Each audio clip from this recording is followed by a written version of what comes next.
Hello, all, and welcome back to a new episode of Movies and Us, a weekly gathering place filled with conversations about movies, stories, and connection. My name is Jennifer Hahn. And I'm Sarah Callan. And today we are going to be reviewing the 2003 film Matchstick Men. Sarah, do you want to kick us off with an IMDb summary for Matchstick Men? Sure. A phobic con artist and his protege are on the verge of pulling off a lucrative swindle when the former's teenage daughter arrives unexpectedly. All right. Before we do our one-sentence summaries for Matchstick Men, let's maybe talk a little about as you can see, we're reviewing a bunch of 2003 films that are starting to be popping up on our feed. And that's because we've got an exciting collab project coming up here at the end of the year. Sarah, do you want to share a little bit more about our collaboration with the Revisionist Almanac podcast? Yes, at the end of the year, we are going to be joining Andrew of the Revisionist Almanac on his podcast to discuss the 2003 Oscar nominees and to decide our own and decide, okay, did the Academy get it right? Did they get it wrong? And so for his show, you need to watch a lot of movies. So this is part of our prep. We are going to be watching some 2003 films throughout the year in preparation for that. Andrew has been on the pod before. He will be on again, actually pretty soon. And so just shout out to his show. If you're not already subscribed to the Revisionist Almanac, be sure to do so and follow him on all the social medias. He has great content. So yeah, you're going to see some 2003 films popping up as we prepare. So we just invite you to come along for the ride as we take a trip down memory lane. Yes. Yeah. Andrew's amazing. We love him. He does some amazing community collaboration projects that we've gotten to be a part of that have been so intentionally organized and structured. There was a recent Women's History Month one that it was amazing to see so many female film podcasters coming together, sharing about their favorite films that he organized. So big fan of his. And yeah, if you see a bunch of 2003 films popping up on our feed over the course of the next couple months, this is why we're doing all of our homework. And so you might have been curious and wondering why Jen and Sarah have been reviewing so many 2003 movies. I think we recently reviewed Memories of Murder with our film pod friend Philip Marinello from the Substance Pod too. So just lots of really great content that we're going to get to time travel back to 2003 and get to watch all these movies. So it'll be a fun time. Lots of stuff that came out this year that we're going to get to cover, which will be really fun. Okay. So, Matchstick Men is our latest entry of our homework assignments of movies that we're getting to watch and review together. Sarah, had you seen this movie before? Because we're reviewing 2003 films, so I'm kind of like, it's helpful for us maybe to even start with, have you seen this or is this a first timer? No, this is the first time that I had seen this. What about you? Okay, cool. Same. We're going in with a fresh blank slate. Okay, cool. Yes, exciting. What is your one-sentence summary for Matchstick Men? My summary is, some professions just aren't suitable for take your child to work day. Nice. Yeah. Maybe breaking the law, being in danger. Just, not a good fit just for an idea. 14-year-old girl, Yeah. Maybe not the best idea. Maybe not. My one-sentence summary is play on something that Angela says in this movie. This isn't a bad movie, it's just not a very good one. Oh, that's amazing. Well really played. Playing my cards with how I feel about this movie a little bit. Yes. Ooh, I'm excited. I think this might be spicy. This is going to be fun. It's going to be fun. All right. Well, we are going to share our high-level thoughts about Matchstick Men first before we dive into spoiler section. So, Sarah, how did Matchstick Men land with you? Did you enjoy this film? How did you receive this movie? Yeah, I think for the most part, I had a decently good time. I don't think it's a great movie, but I do think it is a great vehicle for Nicolas Cage. And for me, that was just a delight to see him be able to do all of his weird Nick Cage things that he's so well known for. And yet this character has so much humanity to him that he doesn't become a caricature, even though he has all of these tics and weird things going on with him. I was captivated by Nick Cage just doing Nick Cage things. I think the rest of the movie is fine. I've been really thinking about, I wonder what this movie would have been like to have watched in 2003 rather than 2025, because I think I would have received this movie very differently. And so some things with the ending and all of that, like the way that I'm processing this movie in 2025 is very different than how I probably would have processed it 20 years ago. So that's just an interesting thing to kind of think about, and the kind of simplicity of this film and this like good-naturedness to this film, which I found kind of surprising because there's a lot of really dark and sinister things that happen. But on the whole, it was enjoyable enough, and I really enjoyed Nick Cage's performance in this. Yeah, he gives some great moments and does his Nick Cage thing. Yeah, I think I struggled with this movie quite a bit. I found myself, particularly in the middle section, just like finding it hard to get through this movie. And the thing is that it's on paper a really fun movie.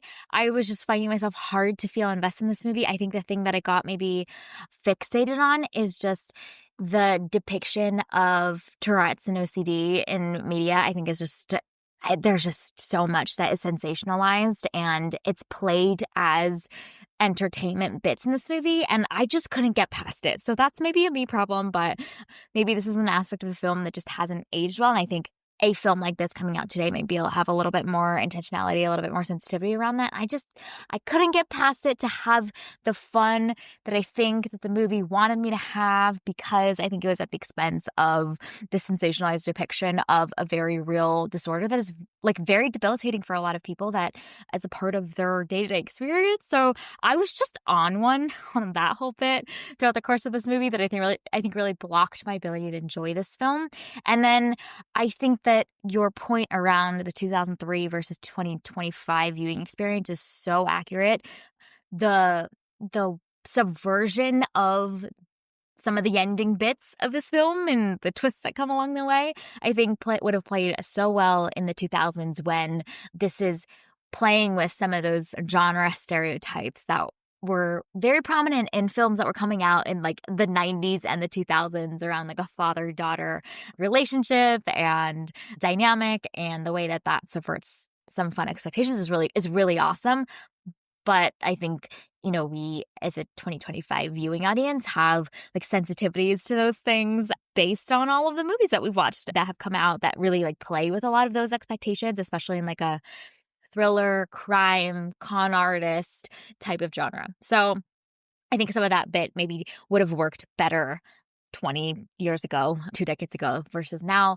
Yeah, on the whole, I think the thing that I enjoyed the most about this film is probably the cinematography and the way that I'm always just so captivated by how Ridley Scott is such an image maker. And there's some sequences in this film that I think bring that to life in a really cool way. So I'm excited to talk about some of those scenes that really worked for me. On the whole, I think the arc, maybe pacing wise and structure wise, could have been different. And then some of the like fixations on the entertainment value from the character quirks, I think didn't work for me.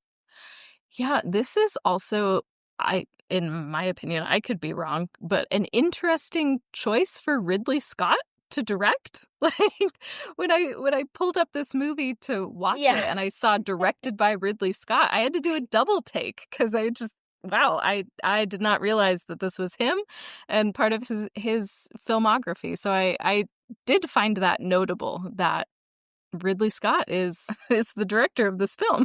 Never would have guessed. Never would have. And it's so different from his portfolio of work and like his interests too. It was neat to see.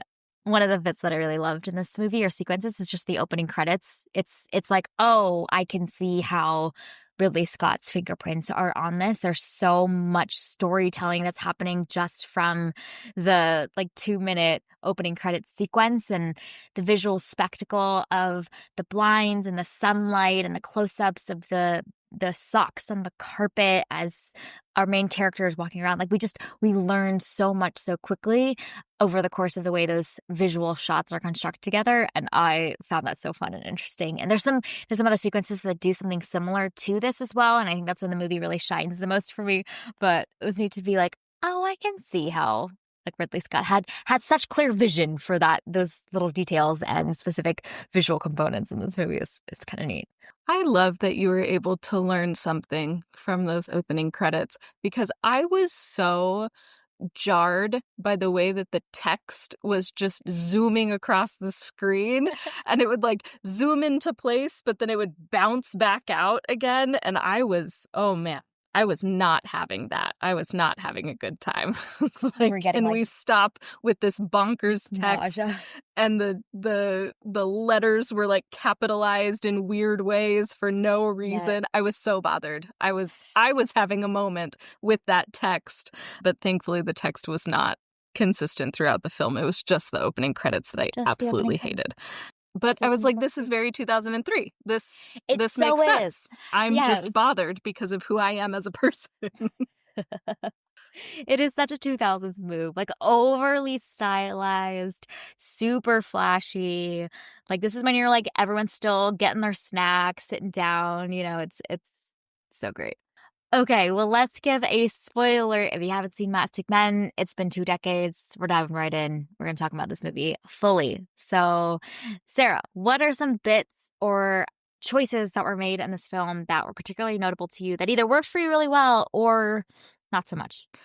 Yeah, I think, you make an interesting point about kind of the middle of the film dragging a little bit, and I think that it really does drag in the middle. And I don't know, for me, Nick Cage was compelling enough for me to be like, okay, I'm still interested and invested. But I think it's, again, just indicative of this other time when it was like, oh yes, we want to be in this really sweet moment where a father and daughter connect, and they improve each other's lives, and they realize that they have been missing each other, and now this hole in their heart is filled that they didn't even realize was there. Like, it's so heartwarming, and we just want to sit in the heartwarmingness. And for me, I was like, okay, I get it. Like, let's keep it moving. I think this movie could have been a little bit shorter and maybe gotten to some of the action a little bit more quickly. But I think it definitely is one of those scenarios where you're watching and you're very aware of what the film is doing. And like, okay, it wants us to be fully invested in this relationship so that when it tries to break our hearts, then it's, really, really devastating. But I think that there was some maybe fat to be trimmed in the middle there. Yeah, that middle section, I was like, you can see the like feelings I have for this movie from my notes that I jot down in chronological order. Because in the middle section, I'm just like, what are we doing here? What are the character moments that I'm supposed to be like, invested in? We're clearly doing the whole father-daughter healing thing, but like, what are we trying to heal in Roy? And also, I need more conflict between the two of them if that's the fixation of the movie. And it sets up the whole diversion of the twist that happens where we see that Frank's been behind and this whole thing and scheming the entire time.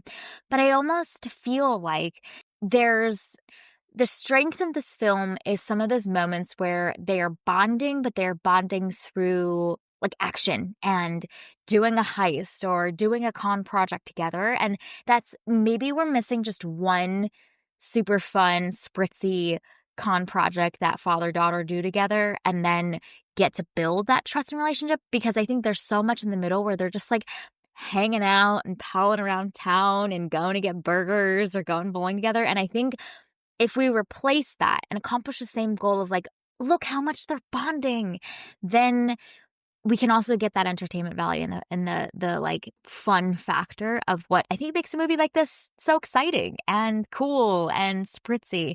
And I think maybe we just needed one more of those. Maybe one smaller one that goes wrong a little bit, or maybe one that goes really right and the next one goes really wrong. But I just think we needed a little bit more meat in the middle there. But again, like you said, is this the difference between a 2025 expectation of a movie-going experience and in the 2000s, we're kind of just happy to be hanging out with these really cool characters and palling around town.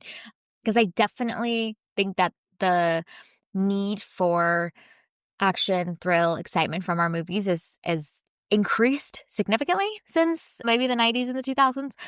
And maybe that's a product of the expectations of going to this movie and watching it with a 2025 lens. I'm curious your thoughts about that. Yeah, yeah. I think, like, for me, I I've also watched a lot of, well, maybe not a lot, but I've watched a fair share of movies and TV shows about con men. Like, I don't know Yeah. why the whole, like, grifter thing is really Yeah. interesting to me. I'm fascinated. I love that subset of film. And so I loved those moments when we see these con men being con man. They're so interesting, So even fun. though their cons are so simple and honestly really ridiculous to watch in 2025. There's so much fun to watch them figure it out. So I think you're right. Like, if there had been a little bit more of that, because you see, you know, people talk about Roy being really good at his job, but we don't get to see that much. He's kind of teaching his daughter all of these things, but I don't know. I wish we would have been able to see him more in action. And I really appreciated that contrast between when he is at home and able to be himself, and when he is able to, like, don this other personality and he goes to work and he's this, like, really talented con man. I found that contrast also really interesting when he's able to, like, push past his phobias and perform. I thought more of that contrast also would have been interesting. So I think I wanted more of that from this film. I also wanted Roy to, I don't know, be a little more cynical and untrusting. Like, he's Yeah. so naive in this. And there's so many times in the film where I was like, what are you doing? You're a con man. Like, why aren't you more questioning about certain things that are happening to you? And then the twist comes and I'm like, well, yeah, of course, because you're trusting, and that's a fatal flaw for a con man. So I wanted a couple little changes with Roy, or I wanted Roy to be maybe a little bit smarter, or maybe one step ahead of everything else that was happening. So if he loses something, then he still has something left. Like, I needed him to maybe be a little bit more shrewd. But again, I don't know if that's a 2025 thing. And I feel like we're all more cynical today than we were 20 years ago. So I don't know. I don't know if this is just, like, the times that we're living in, or if it's actually, like, a flaw in the movie, or if it can be a little bit of both. I'm not sure. But yeah, I was very aware that this was made 20 plus years ago and kind of couldn't stop thinking about that. Yeah.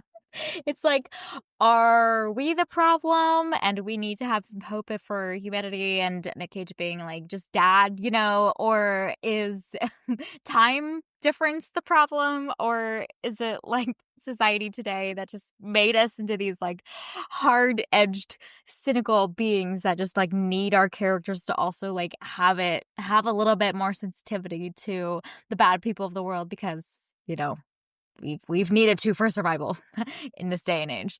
It's totally a trait of, oh my gosh, especially the 90s and very much like early 2000s too, of just that like earnestness. In a lot of ways, Roy is such an earnest character, and his downfall and maybe his most redeeming trait by the end of the film is that he chooses to be an honest man, and that change happens because he believed in the best in people and got played. And after getting played, realized, no, actually, being honest is the way to go. And even my whole fixation and problem with the way that the ending plays out of like, it's the clearing of his conscience, it's him choosing to be an honest man that ultimately, quote unquote, cures him from some of those OCD and Tourette's and neurological disorders that he was dealing with in a very real way over the course of the film. Like that in and of itself is this like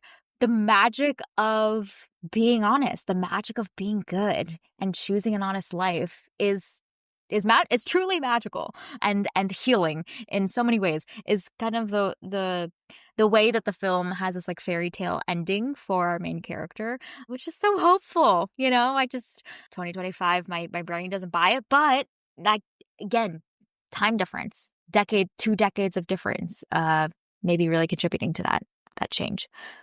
But I was also so conflicted about the ending too, because it's like, oh, now he, is in a relationship and he's going to be a dad and like his world is great. And I'm like, ugh, really? Like we had to that like now he is fulfilled as a person because he's married and is going to be a parent. Like, no, it doesn't have to be that. But at the same time, for this character who is so isolated and he only had one relationship in the world, and that was Frank, to now be able to trust another person enough to share his life with. Like, that's a huge step for this character. And that's a big freaking deal. So I also just felt like so conflicted by the end of this film. I almost wish that we didn't have that little, I don't know, Denouement. 1 year in the Yeah. future. I didn't need that. Like, I get how in 2003, though, that would have been really needed, because to leave your protagonist who we have been following with just nothing, just penniless and broke and betrayed by the one person in the world he trusted, like that would have been a really rough way to end. But honestly, I would have been okay with that. I was like, yeah, let's go. I'm good with that. I don't need anything else. We're done. But we had to see 1 year later and see how he's doing great. And I love that for him. But also I was like, I don't need this. I can walk away from this movie and be okay. See, that ending is the 2025 ending. Yes. Where we're like, yeah, you got played, but like Right? maybe you have hope to be a good person now. Yeah. Sorry, dude. Like Frank got you because he's shrewd and he was cunning, and He that outsmarted wins you. in society. Exactly. It's the rules of the road, my man. Don't be a con man if you can't be played. Like, you know what I By mean? your Like, own. Yeah. right? You gotta Yeah. watch your back. I'm just no. too cynical for this movie. Oh my gosh. Oh my gosh. When they did the pan down on his new wife's pregnant God. belly, I was like, this is I'm some so annoyed. 2000s, early 2000s hopefulness. Like, it's oddly comforting, and then also at the same time, I like eye rolled too, and that says maybe a lot about me more than anything. But see, the thing is, there are 90s, 2000s movies that are like comforting because they are so earnest. I think like Twisters, for example, or Twister, I guess, is the 1990s Singular movie. is the Singular 90s Twister. film. Yes. That movie, even though there are multiple Twisters in the film, right. It is called Singular Twister. Anyway, yeah, it's fine. Yes, the Twister. cheesiest ending of all time in that movie. Yes. But I love it. I ate it up. So what's good. the difference between a 90s, early 2000s movie that is comforting versus eye roll worthy? I don't know. But clearly there's some formula of things that really work for me, and sometimes they just don't. Yeah, that is interesting. It would be, I mean, we are going on this journey with 2003 films. So it's going to be interesting to see the ones that cause that kind of like cringe moment and the ones that really still work. So we're going to see what happens with that. Yeah. But I do think that it's interesting that little like denouement scene didn't really land with either of us. And I wonder if it is because I don't know, for me at least, it felt like the father-daughter relationship was just too easy throughout the film. And I didn't fully buy what the film was selling. And so then I believed that Roy was changing, but I didn't believe the bond between them because, I don't know, to me, she just did not act like a 14-year-old girl, having been one. And so I wonder if part of that and shows up in the end because I wasn't invested in their relationship, then that ending didn't do anything for me. But and because I was invested in Roy and his growth as a human being and his ability to let somebody in. That's why that as cringy as it was with him and his pregnant wife, I was still like, oh, okay, good job, buddy. Like you can form relationships now. Like you are able to do these things that you weren't able to do a year ago unless you were trying to swindle somebody out of money. That is real growth. That is exciting. But I think you need to be invested, I think, in Roy and the relationship with his so-called daughter throughout the film for that ending to maybe pack the emotional punch that it's trying to pack, but I don't know. Again, I'm too cynical for this movie, so I didn't buy it. Mm-hmm. Yeah, and I wonder if it's like how heavy the denouement sequence goes into the emotional heartstrings pulling bit, because we essentially get a double whammy. It's not just one heartstring that's pulled, it's two, because we get the quote unquote reconciliation apology bit between Roy and Angela. And then we also get the extra bit of Roy now living a full life with his new wife and his now daughter along the way. And I think we could do without the whole conversation with Angela. Like, I would have loved, if I could rewrite this whole denouement sequence, I would love to see Roy's working as a salesman, local carpet store. He's driving home on his way back home to his wife that we don't know about yet. We find out about that later. And he just like sees a glimpse of someone that maybe like even looks like Angela, and like kind of does a double take and kind of flashes back to it and like reminds him of all the stuff that happened. And then ultimately the final thesis is, but you know what? That's in his past. And he goes home to his wife and she's making dinner. And like that's the amount of like emotional resolution, because then it's focused on his growth, which is I think what for me I was most invested in anyway. I didn't buy the whole relationship, so we don't need the relational reconciliation. We just need the growth for our main character. Angela wasn't even Angela anyway the whole time. He wasn't even her daughter. So like the investment and the choosing of tying that relationship up in a nice bow, I think maybe isn't set up correctly. But the growth for Roy choosing to live an honest life as a result of the whole journey of the movie that he goes on and now having a full life, that's satisfying. That's going to pull on my heartstrings so much more than seeing this like weird apology, but like, I'll see you, dad line that's given. I think like there's not enough there. And because we're also bifurcating our attention of those two heartstrings that are being pulled at the same time, I think it also like dilutes the final gut punch that we need, which is just the like, he goes home and he has an actual real child along the way that he's going to get to pour all of that care and love and attention that he got to with this fake girl that he got conned from with Angela. No, he's got to get to do that in a very real way now because he's choosing to live an honest life. That's a whole thesis right there that is actually pretty genius and pretty great that the film totally has set up and paid off. It just needs to focus a little bit more maybe. Mm-hmm. Yeah. It's leaning into the feel good, sappy early 2000s stuff. I also wonder, like, this is totally a dad movie.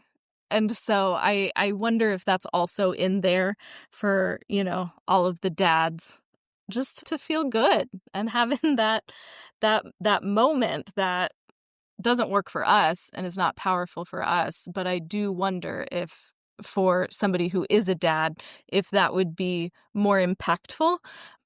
I don't know, but I don't know. It just didn't work. Didn't work for us. Nope. Did not work. But again, it's that feel-good ending that I guess is characteristic of the era. So, it's time. What's it called? Fitting for the times. Okay, and other things that are sequences of this film or choices that this film makes that were particularly notable to you. Okay, so the other thing that I keep thinking about is Frank's plan is so sinister. Like, Yep. that is some dark stuff that we have going on there. And I wanted more from this film because it's so like light and breezy and happy. And again, 2025. But the more that I think about it, the more interested I am in Frank. And Mm. I would like to pitch a 2025 sequel to this film, since we're doing sequels of old films now, Oh. and it be about Frank. And with that, we can do the grittier, more sinister, sleazy con man stuff that I think we wanted in this film but didn't get. And I just think that that would be really fun to see where Frank is at now, see what he's got going on, because he's very shrewd, very dastardly, is willing to screw over the people that he quote unquote loves. Like, he would be an interesting person to follow. So I would just like to put it out into the universe. If we're doing sequels of movies that are a little bit older, I feel like we got a candidate in Matchstick Men, and Sam Rockwell would kill it. Yeah. He would do so good. I think this could be a great candidate. And you know what? Speaking of like the times, our Mhm. 2025 Yeah. audience loves a con. Right? Loves a con artist, loves to see it, loves to be Mhm. like wowed in a way that we haven't been before. You know, like we've seen so many like heist con movies, Netflix docuseries. There's like a gajillion of them that are just like scam artists. We would love to see Frank's entry into the canon. That would be so fun. I would love to see it. And the same, like, let's take the size of twist that happens in this movie at the 2003 landscape and like up it for our 2025 audience with a big twist. That'd be really fun.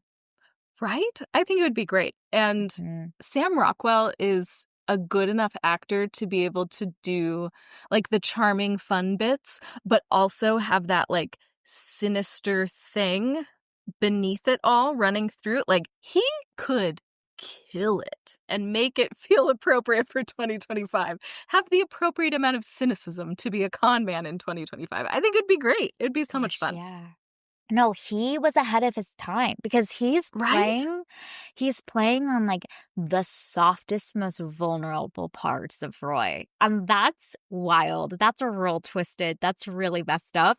And that'd be great for a audience where we're all really cynical and nothing is out of fair play, you know? And so, yeah, Frank would thrive in this era. I love it. I'm here for it. That'd be really fun.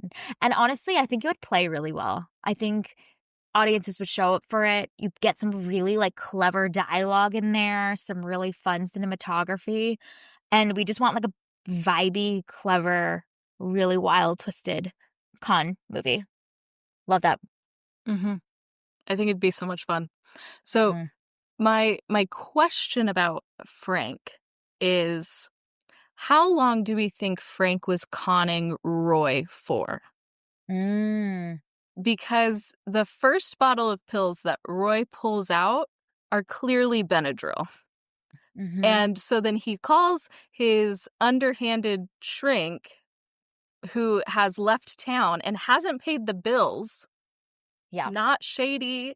Like, that's very shady. That's not normal at all. So I'm like, how long has Frank had this all set up? Was he initially setting this up from the very beginning?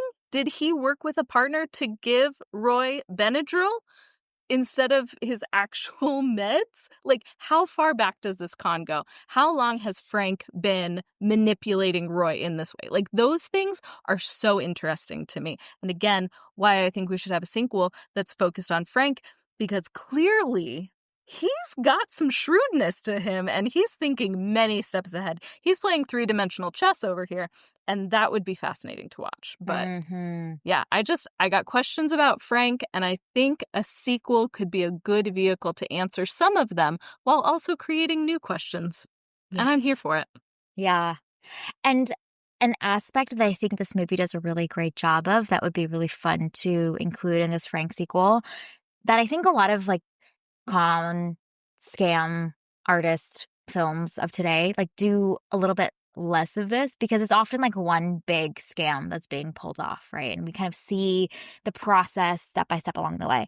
But what I love about this movie that would be great to include into the sequel is we have this almost like multi-tiered, multi-layered hierarchy of longevity and complexity of cons. So we get to see a bunch of smaller ones that are happening, but how each of those get flipped on its head when we think about the concept of like a longer con project is really fun. And so even in the ending, when Frank's like in his whole letter talking about his whole plans of this whole time, the concept of a quick project versus a long con is a really fascinating bit that I think is really fun. And the ways that all of those quick projects sometimes are getting turned on their head or they're used strategically to fulfill the larger purpose, even though the people and players that are part of those quick, fast projects have no idea, that they're just a pawn in the longer term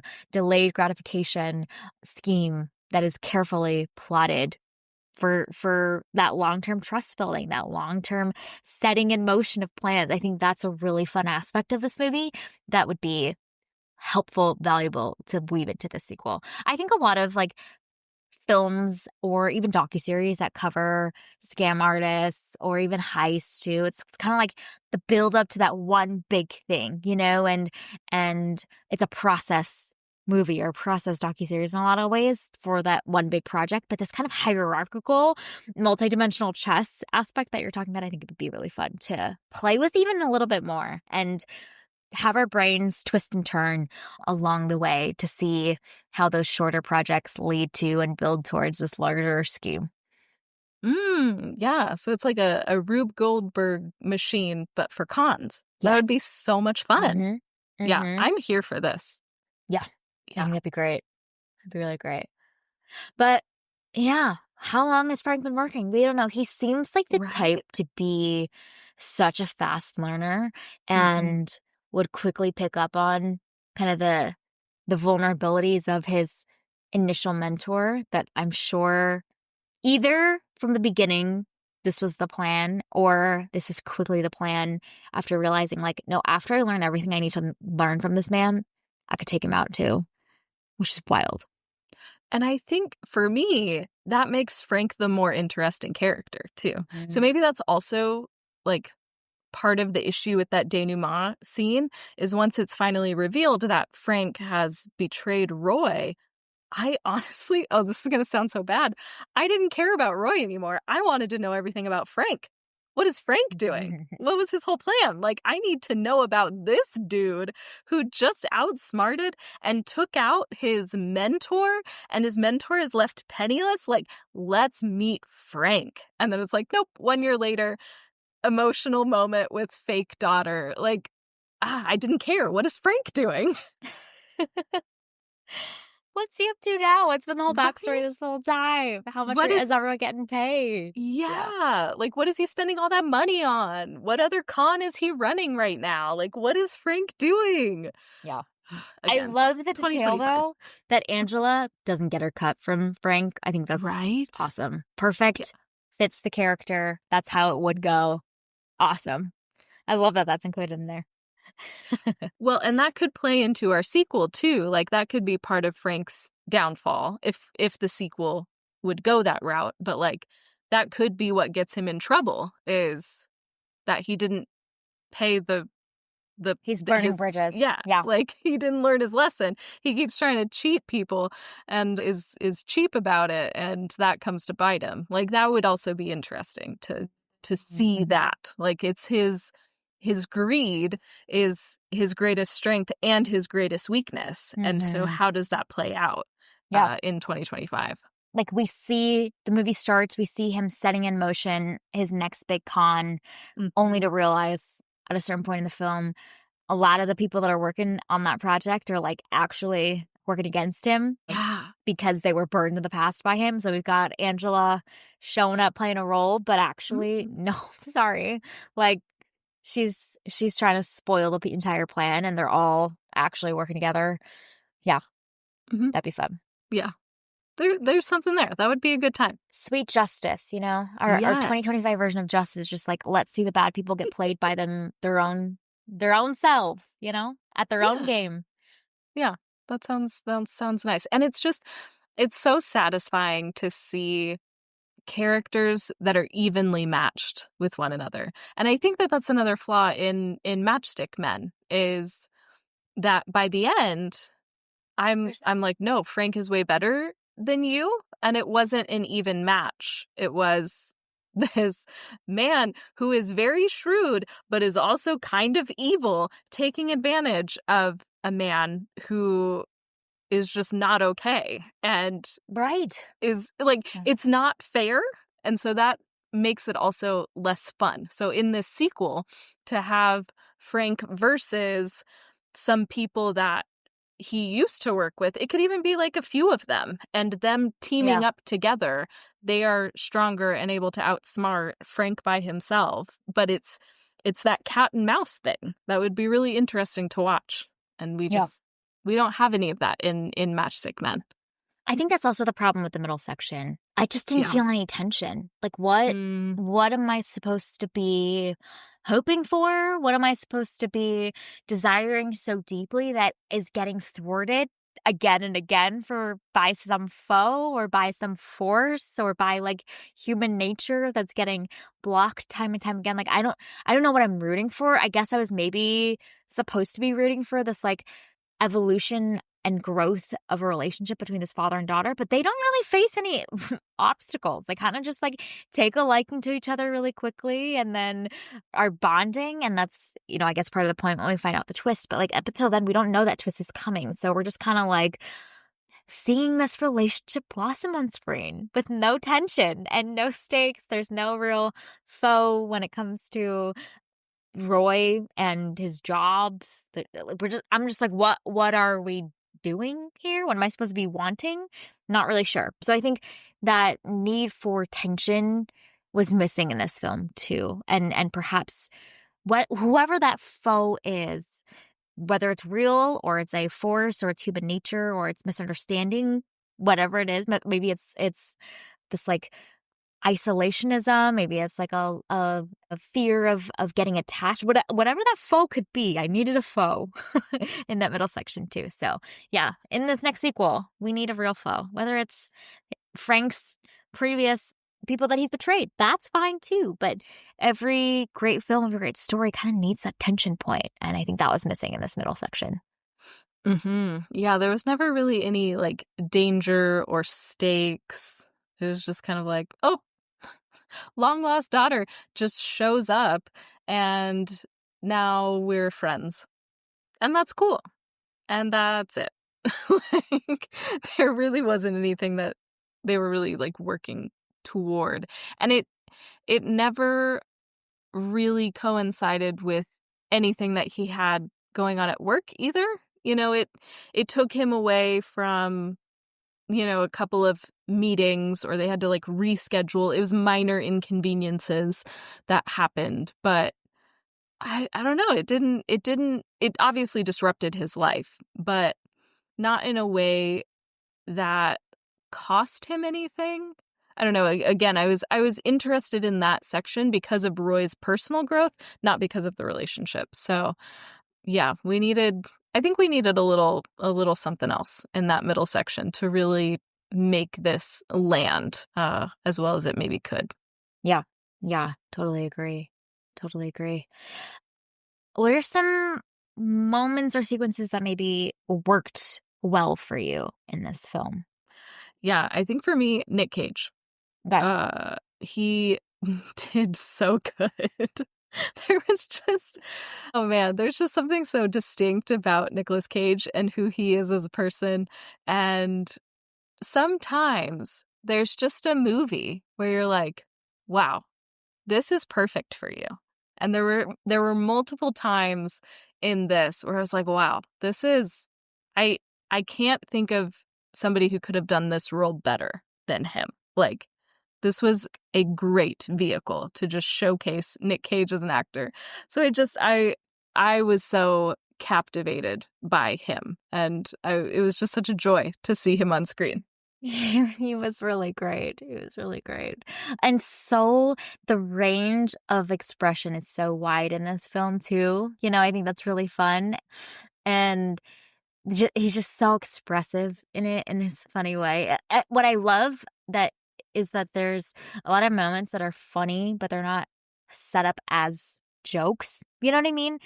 It's the way that he is. It's just who he is. It's the situation that he's in at the pharmacy or wherever it is that is just it's just funny without having to like set up and pay off very intentionally constructed jokes. You can kind of see behind the scenes that they've so carefully designed.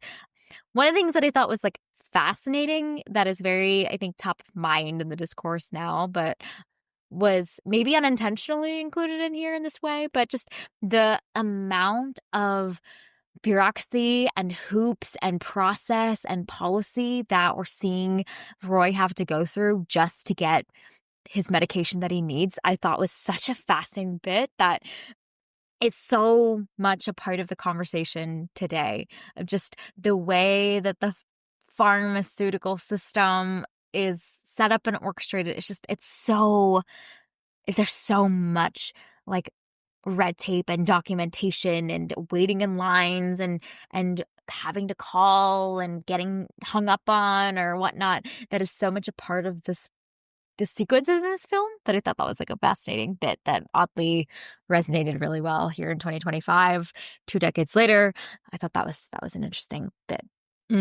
Yeah, it's such a human moment. Like, we all know what it's like to have to stand in line or the hoops that you have to jump through to get a prescription refilled or the struggle of finding a new doctor, like all of those things, especially like when you're in a crisis too. Yeah. I thought those were some really good humanizing moments, especially like 99.9% of the people who are watching this film are not con men.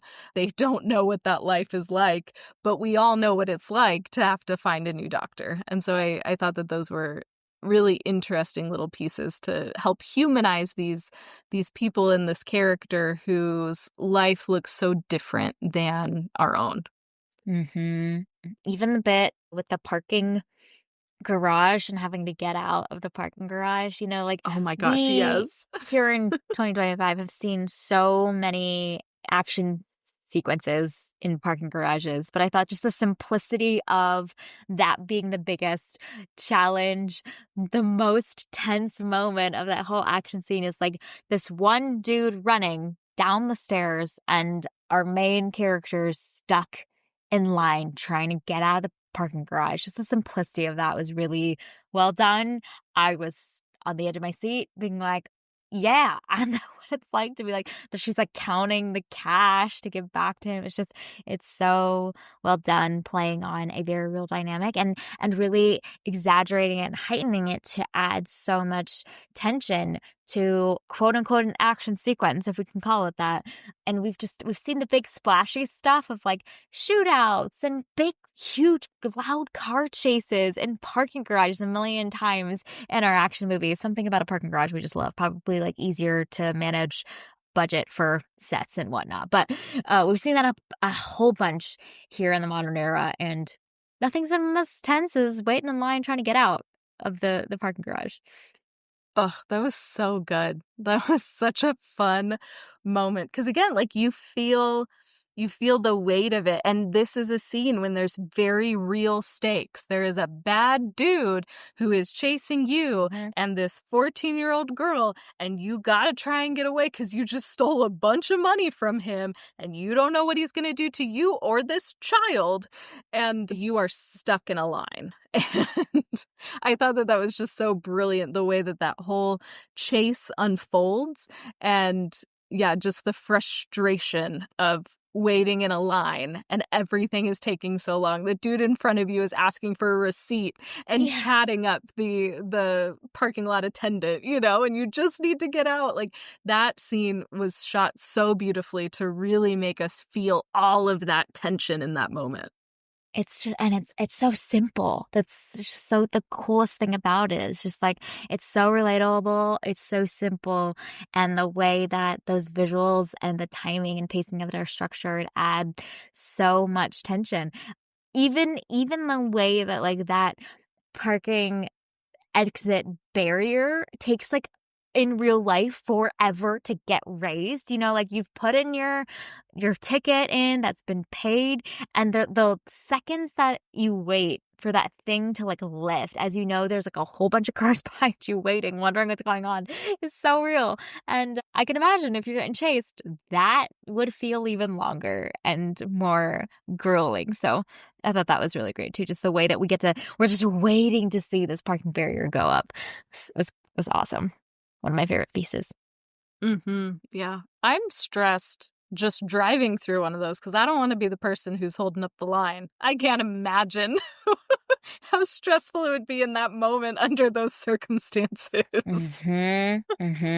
Yeah. So well done. Okay. Other big things that we wanted to mention with Matchstick Men before we wrap. Yeah. So, okay. One of my questions is, I mean, obviously the twist is very big at the end. Did you see the twist coming? No, because I'm just in the moment from moment to moment of film. So I'm like the most ideal movie audience goer for anyone trying to make a movie. Gotcha. Okay. Yeah. Yeah. I found it really, I found Angela's behavior really suspicious throughout the entire movie, but I thought that was just because of the acting performance or just like the way it was written, or I just like likened it to just, I don't know, this is a 2003 movie. Maybe things were different in how people acted back then when they're 14. And also just like the way that she would relate to Roy, knowing that that was her father.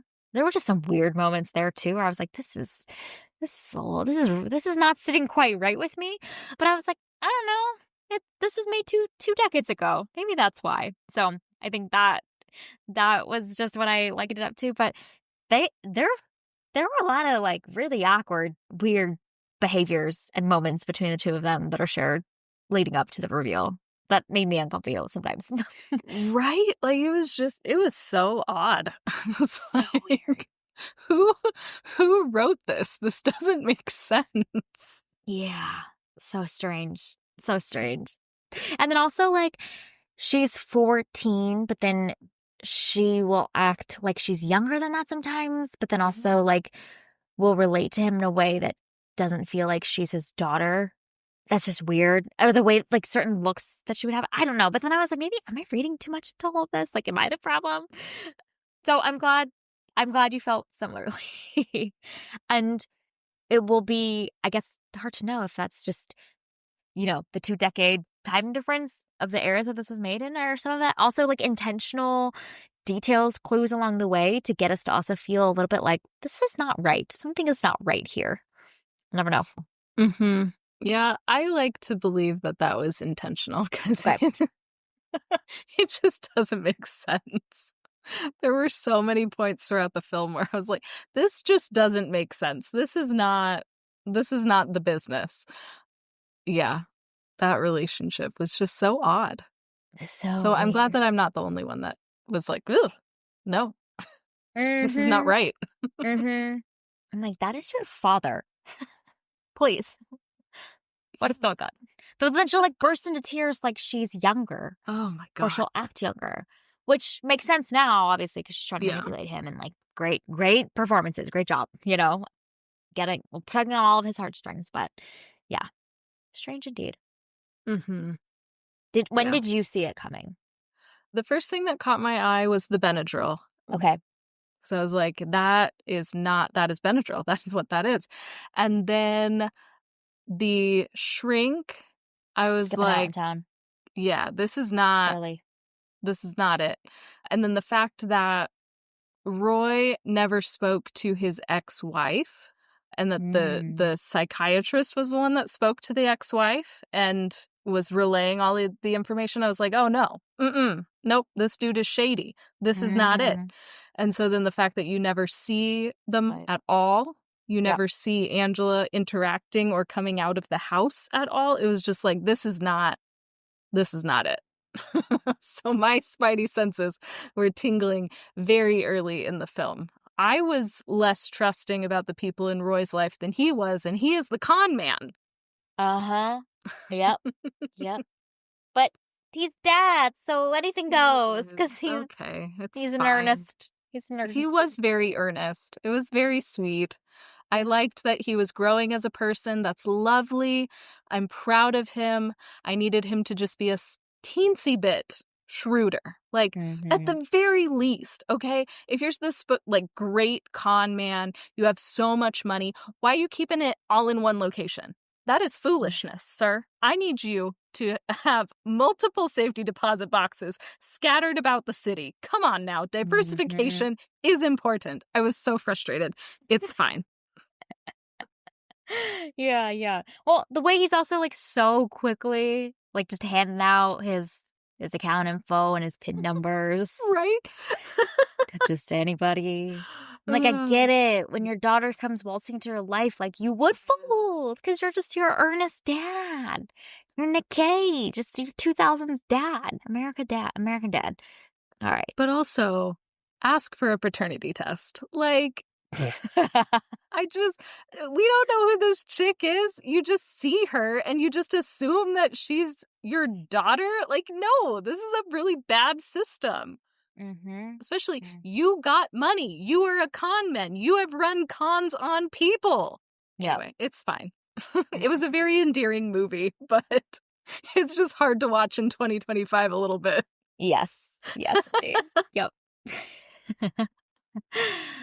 I'll give a quick little shout out to the sequence of the laundromat con. I love the way that's visually constructed. Cinematography, the close-up shots of the wind blowing the piece of paper on the like sun-soaked countertop, and just it almost feels like that crumpled piece of paper with the lotto ticket is just like begging for her to like just open it up, you know? I just thought the way that was like visually paced and the way it was like physically blocked out with where each of both Angela and Roy and where the woman that was their target are all located in relation to each other and how that flowed. I thought that was some great visual work. So that was a moment where I was like, I can see how Ridley Scott's fingertips, vision, some of his like great talent and skill set at being an image maker are really coming to life here, because that was so well constructed stuff. So loved that sequence. Oh, it was so good. And it was also so much fun to watch, you know, because you're seeing the process of it all. And like we've talked about, we enjoy watching things where people are conning people. I don't know why that's satisfying to watch, but it is. And so that whole thing was just so much fun, in addition to being really well shot, like you just said. It was such a fun scene to see these characters in their element, doing their thing. And yeah, I wish that there was a little bit more of that throughout the film. I think that would have been quite fun. Yeah, give us some more just like sequences like that. Maybe things go wrong sometimes, but then they go really right other times. And yeah, we would eat that up. That's in the sequel. That's in the Frank sequel. Oh, yes. Who do we need to talk to make this Frank sequel happen? Because I think it could be so much fun. Like, Ridley, can we get you to do this, please? Like, it would be great. Yes, please. Yep. All right. Well, this was our review and discussion of Matchstick Men from 2003. You can find it available for free to stream right now on Tubi and perhaps some other streaming platforms. So thank you for listening to this week's episode of Movies and Us. Our name sums it up. We're all about movies and the powerful ways we can connect with each other and the world around us. Everyone is welcome here, and we're so glad you spent time with us today. You can subscribe to this podcast on Spotify, Apple Podcasts, or wherever you tune to your favorite shows. Drop us a rating and review, letting us know your thoughts about Matchstick Men. You can connect with us on Instagram, Threads, and Blue Sky at moviesandUsPod, or email us at moviesandUsPod@gmail.com. And we are here with a very exciting announcement, some new news. Sarah, to share a little about what we have been cooking for the past couple of months, something that you've really created and brought to life. Do you want to share a little bit about our website? Yes. So, we have a website now. Oh my gosh. It's very exciting. Yes, insert fanfare here. Yeah, so it is andusmedia.co, and it is where you can find all of the information about this podcast, Movies and Us, and our other podcast, TV and Us. So all of that will house there. We have the blog there.